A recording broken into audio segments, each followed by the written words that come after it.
Hello बच्चों।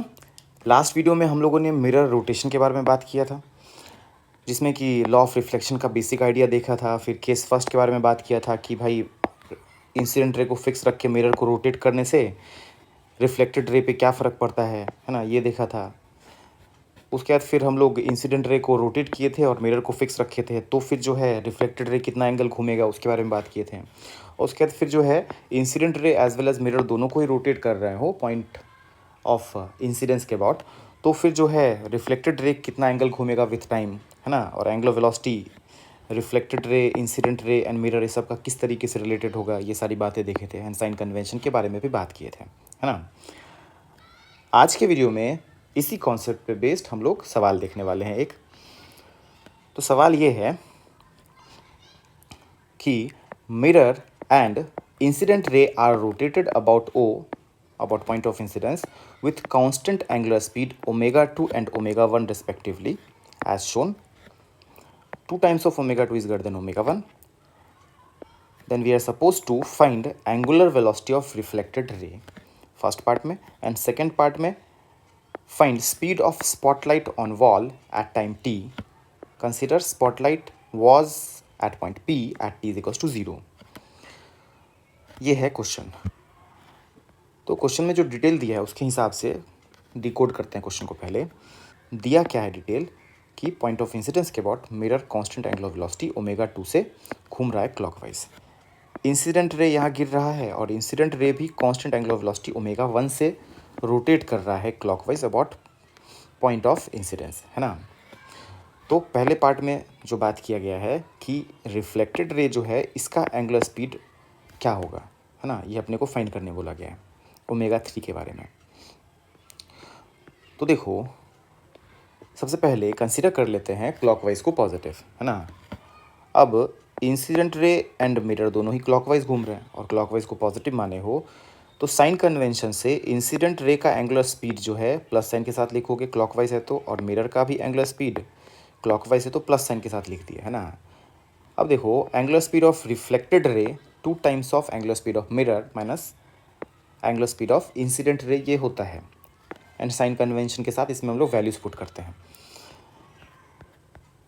ये सारी बातें हम लोग लास्ट लेक्चर में ऑलरेडी देखे हैं। देखो ये फॉर्मूला, हाँ।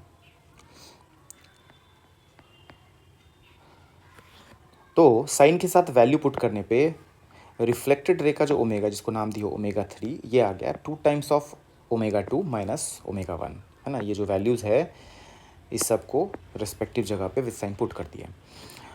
अब देखो क्वेश्चन में ये भी गिवन है कि 2 times of omega 2 is greater than omega 1, मतलब this is greater than this, है ना। तो उस वजह से हम लोग बोल पाएंगे कि ओमेगा 3 विल बी पॉजिटिव, है ना। एंड पॉजिटिव एंड जो ओमेगा 2 एंड ओमेगा 1 है जो इसमें प्लेस्ड है, ये सब कांस्टेंट वैल्यूज थे, है ना। तो ओमेगा 3 भी कांस्टेंट होगा, है ना। तो पॉजिटिव एंड कांस्टेंट होगा ओमेगा 3 का वैल्यू।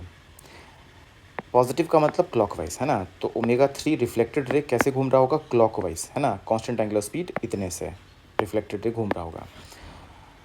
देख लिए ये बात। अब second part of the question में हम लोगों को बोला गया है कि t इज इक्वल टू 0 पे स्पॉटलाइट यहाँ था क्योंकि रिफ्लेक्टेड रे ऐसे गिर रहा था, है ना। और टाइम बीतने के साथ साथ जो है रिफ्लेक्टेड रे रोटेट करते गया तो स्पॉटलाइट भी आगे मूव करते गया। किसी जनरल टाइम पे स्पॉटलाइट यहाँ है जब रिफ्लेक्टेड रे इस डायरेक्शन में पॉइंटेड है ना। तो इस टाइम पे स्पॉटलाइट का जो स्पीड है ये अपने को फाइंड करना है, ठीक है।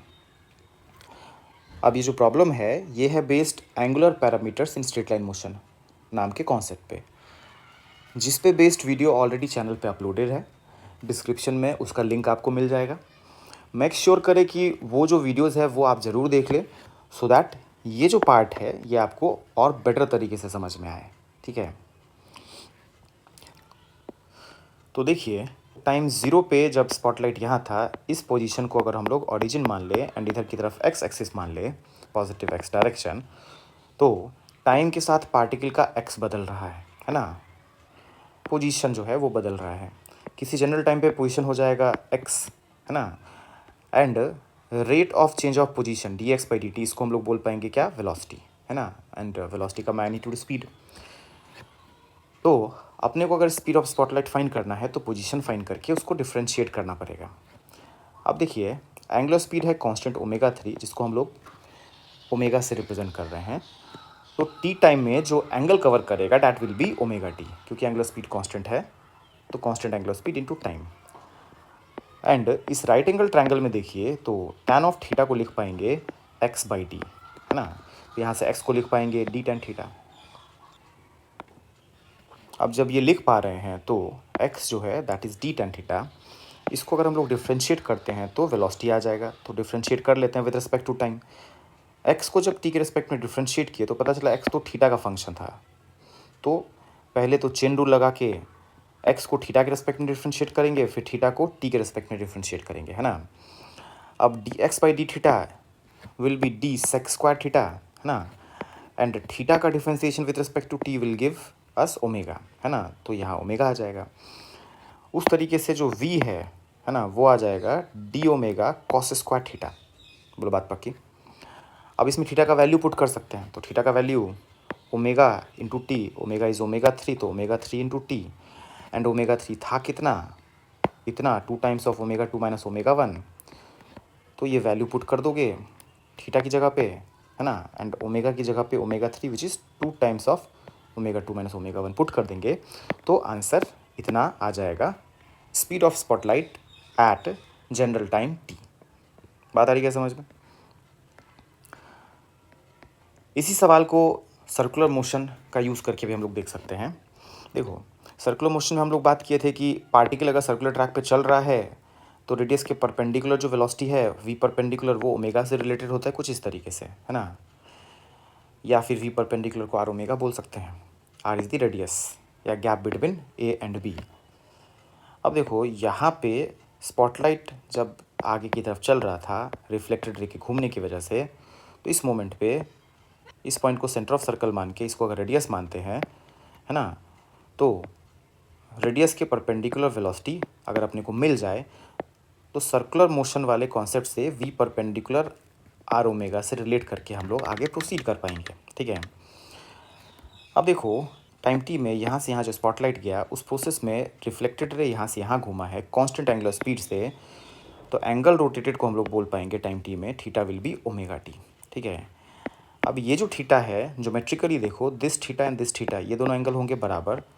ये थीटा है तो दिस इज़ 90 माइनस थीटा, है ना। और ये 90 है so this has to be theta, क्यों, क्योंकि तीनों का सम जो है दैट इज़ 180, है ना। तो इसको थीटा होना पड़ेगा। अब यहाँ पे एक्चुअल वेलोसिटी जो स्पॉटलाइट का है उसका कंपोनेंट, एक्चुअल का कंपोनेंट जो है वो रेडियस के परपेंडिकुलर वी कॉस थीटा लिखोगे, है ना। इसको वी परपेंडिकुलर बोले तो अब वी परपेंडिकुलर को तुम आर ओमेगा से रिलेट कर पाओगे, लेकिन उसके लिए अपने को आर चाहिए, है ना। तो देखो इस राइट एंगल ट्रायंगल में ये जो एंगल है उससे अगर रिलेट करो तो कॉस ऑफ थीटा को बोल पाओगे डी बाई आर। तो यहाँ से स्मॉल आर को बोल पाओगे डी बाई कॉस थीटा। तो आ गया स्मॉल आर, इस स्मॉल आर को उठा के यहाँ पुट करो, है ना। और ओमेगा का वैल्यू मल्टीप्लाई कर दिए तो वी परपेंडिकुलर इतना आ गया। एंड ऑल्सो वी परपेंडिकुलर तो ये भी था ना वी कॉस थीटा। तो यहाँ से कॉस थीटा को इधर लेके चल जाओ तो वी आ गया D omega cos square theta, है ना। अब इसमें थीटा का वैल्यू जो है ओमेगा टी पुट करो, ओमेगा है ओमेगा 3 तो ओमेगा 3t। एंड ओमेगा 3 का वैल्यू था 2 times of omega 2 minus omega 1 first part में देखे थे। तो ओमेगा 3 का वैल्यू यहाँ पुट कर दो और ओमेगा 3 का वैल्यू यहाँ पुट कर दो तो अपना आंसर आ जाएगा। बोलो बात आ रही है समझ में। पहले तरीके से जो आंसर आया था वही सेकंड तरीके से भी आया। इसी सवाल को फर्दर एनालाइज करके देखते हैं। तो क्वेश्चन में जो दिया हुआ है कि ओमेगा 1 एंड ओमेगा 2 मिरर का एंगुलर स्पीड एंड इंसिडेंट रे का एंगुलर स्पीड क्लॉकवाइज है ना, ये दिया हुआ था। और क्वेश्चन में ये भी दिया था कि 2 times of omega 2 was greater than omega 1, है ना। अब रिफ्लेक्टेड रे का जो एंगुलर वेलोसिटी है उसके लिए ये फॉर्मूला यूज़ किया और साइन के साथ जो है क्लॉकवाइज को पॉजिटिव लेके मिरर का जो एंगुलर स्पीड है omega 2 with sign positive put कर दिए। एंड इंसिडेंट रे का एंगुलर स्पीड ओमेगा 1 क्लॉकवाइज है तो पॉजिटिव साइन के साथ ये भी पुट कर दिए। तो ऐसा कुछ आया, और क्योंकि ऐसा था कुछ तो ये आया था क्या, पॉजिटिव, है ना। बात आ रही है समझ में। अब सिचुएशन को थोड़ा अगर बदले तो देखो कंसीडर करो 2 टाइम्स ऑफ ओमेगा 2 अगर ओमेगा 1 के बराबर है तो omega of reflected ray 2 times of omega 2 minus omega 1, है कि नहीं। ये जो फॉर्मूला है इसको यूज़ करके तो ये तो ज़ीरो हो जाएगा, और ज़ीरो हो जाएगा तो क्या होगा, स्पॉटलाइट रेस्ट पे रहेगा, है ना। रिफ्लेक्टेड रे रोटेट नहीं करेगा एंड स्पॉटलाइट क्या रहेगा, रेस्ट पे। तो ये रोटेट नहीं करेगा और स्पॉटलाइट जो यहाँ देख रहे हो ये भी फर्दर मूव नहीं करेगा, है ना। वही केस सेकेंड में 2 टाइम्स ऑफ ओमेगा 2 जो है अगर लेस देन ओमेगा 1 है तो रिफ्लेक्टेड रे का जो एंगुलर स्पीड आएगा यूजिंग दिस फॉर्मूला, इसमें डिटेल पुट किए तो डिटेल पुट करने पे ये जो है नेगेटिव आ जाएगा। क्यों? क्योंकि 2 times of omega 2 less than omega 1 है ना। This is less and this is larger, तो नेगेटिव आ जाएगा। और नेगेटिव आने का मतलब एंटी क्लॉकवाइज। क्यों? क्योंकि हम लोग क्लॉकवाइज को क्या कंसिडर किए हैं, पॉजिटिव कंसिडर किए हैं। तो reflected ray will rotate anti clockwise, और एंटी क्लॉकवाइज अगर रिफ्लेक्टेड रे रोटेट कर रहा है मतलब कि रिफ्लेक्टेड रे जो है ऐसे इधर की तरफ मुड़ रहा होगा, है ना। इधर की तरफ मुड़ रहा होगा तो स्पॉटलाइट भी लेफ्टवर्ड शिफ्ट होगा, है कि नहीं। इधर की तरफ वेलोसिटी होगा स्पॉटलाइट का, तो स्पॉटलाइट विल मूव लेफ्टवर्ड। बोलो बात समझ आ रही है? बाकी बातें अगले वीडियो में देखते हैं।